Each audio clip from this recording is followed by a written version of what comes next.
নমস্কাৰ, মই অংকিতাই আপোনালোক সকলোকে মোৰ ইউটিউব চেনেল অংকিতা ষ্টাইলে সকলোকে স্বাগতম জনাইছোঁ।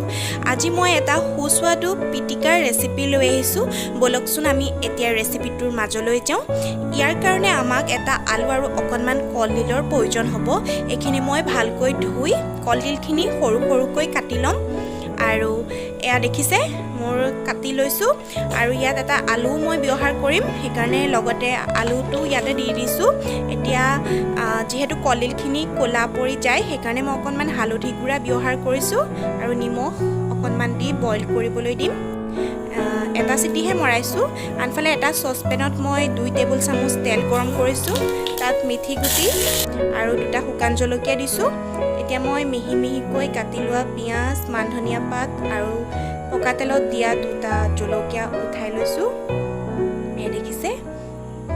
এতিয়া মই যিখিনি যে কলডিল বইল কৰিছিলোঁ, সেইখিনিও মই চিটিটো ঠাণ্ডা মৰাৰ পিছত কুকাৰটো খুলি মই সেইখিনি উলিয়াই ল'ম। সঁচাকৈ বৰ ধুনীয়া এটা ৰং উঠিছে। আৰু যিখিনি মই 2 টেবুল চামুচ যে মিঠাতেল আগত পকা তেল গৰম কৰিছিলোঁ, সেই পকা তেলখিনিও ইয়াত দি দিম।